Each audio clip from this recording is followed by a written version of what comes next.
I mean, hell, you guys came out here at 9 a.m. after a long night, I'm sure, in Las Vegas. You can't do that without a lot of good energy. It's not even a year ago where Silicon Valley, people would whisper in private that they were going to support Donald Trump for president. They would talk about the fact the Democrats had gone too crazy. And when it comes to crypto, I think the last several years have made it clear that we're talking about genuine, ground-up innovation, one that's already improving the well-being of tens of millions of our fellow citizens. I believe it's 50 million Americans own Bitcoin, and I believe that's going to be 100 million before too long. Crypto is a hedge against bad policymaking from Washington, no matter what party is in control. It's a hedge against skyrocketing inflation, which has eroded the savings rate of Americans over the last 4 years. And as you all know well, it's a hedge against a private sector that's increasingly willing to discriminate against consumers on the basis of their basic beliefs, including their politics. President Trump, crypto finally has a champion and an ally in the White House. Well, first of all, I want to thank,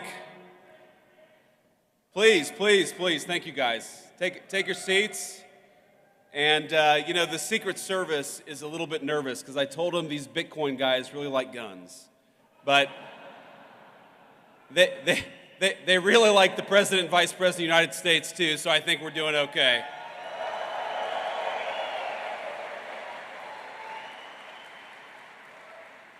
So I first have to thank David Bailey, grateful for everything that you've done for the Bitcoin community. Thanks in particular for what you did for me and the President, helping us get from candidacy to the White House, because we've done, I think, a lot of good in the past 120 days, and I don't think we could have done it without David's support. I want to also thank the Winklevoss brothers, Tyler and Cameron. These guys are out here somewhere. Who, I got to say, Tyler and Cameron, I think really helped break the dam in Silicon Valley, because if you remember, you go back to June or July of last year, it feels like forever ago. It's not even a year ago where Silicon Valley, people would whisper in private that they were going to support Donald Trump for president. They would talk about the fact the Democrats had gone too crazy. We had to get Gary Gensler the hell out of there, but they weren't quite willing to say, at least not publicly, that they were going to take the big step and support Donald J. Trump. And Cameron and Tyler Winklevoss, I think they were some of the first big names in Silicon Valley to take that step, and a whole host of people followed them. So Cameron and Tyler, thank you for that.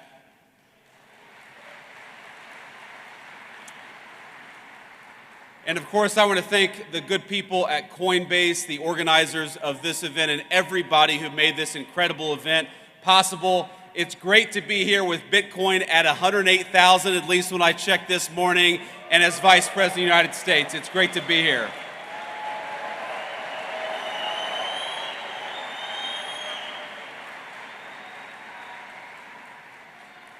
Now, you guys know I get to meet a lot of exciting people in my job, but it's been quite a while since I've been to a conference with this level of energy.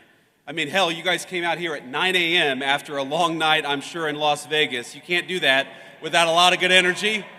But I promise I'm not just saying that to juice my own meme coins.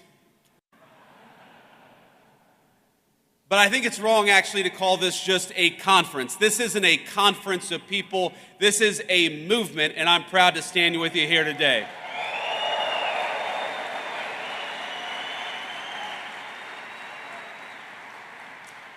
And I think this conference, this movement of people, is where the future of cryptocurrency in this great country gets decided.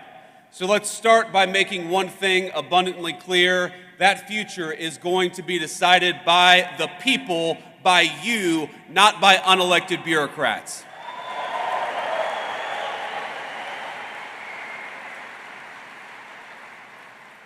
Now, as you all probably know, you've got a star-studded lineup here today, including several of my colleagues in the Trump administration. David, Bo, Hester, I know you're all out there. It's great to be among so many friends and allies. So, I want to speak for just a few minutes about a few things, and I want to talk a little bit about what we've done in the Trump administration. I want to give you a rundown of what this administration is doing on digital assets policy, but I also want to talk about some of the principles that help guide us as we develop this policy. But before that, I want to speak about why I'm personally optimistic about crypto and what it means for the American people. Now, people ask me why I tend to be bullish on the future of innovation in this country. Now, I spent enough time in Silicon Valley to recognize the difference between good tech, technology that boosts our productivity, makes our lives richer, that grounds us in the real world and complements our day-to-day lives. That's the good technology, but there's also some bad technology out there.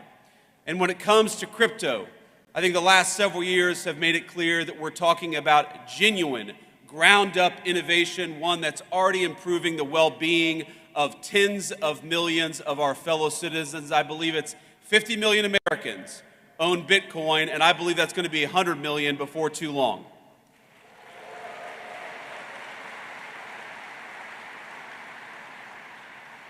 But it's not just about Bitcoin and about the value that's been generated, the wealth that's been generated by so many millions of our fellow citizens.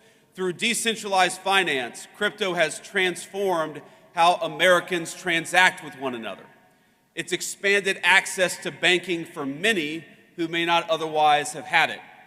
And every single day, I feel like I see some groundbreaking new use of blockchain tech, whether it's in supply chain management, whether it's in hospitals, or whether it's in changing how we track and store patients' private health records. But for each of these new forward-looking applications, I also feel like there's an incredibly conservative element to crypto technology, and that's as a hedge. Crypto is a hedge against bad policymaking from Washington, no matter what party is in control. It's a hedge against skyrocketing inflation, which has eroded the savings rate of Americans over the last 4 years. And as you all know well, it's a hedge against a private sector that's increasingly willing to discriminate against consumers on the basis of their basic beliefs, including their politics.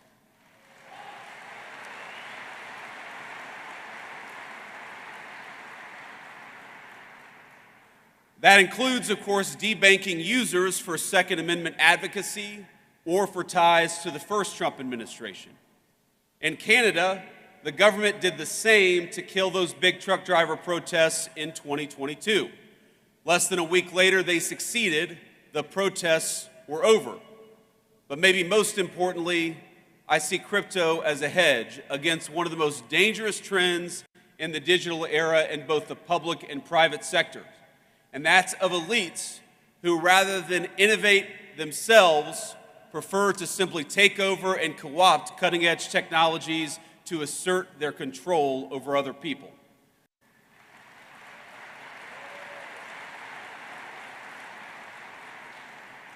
And I know we believe this in this room. That's not Bitcoin. It'll never be Bitcoin, and you guys are going to make sure that happens.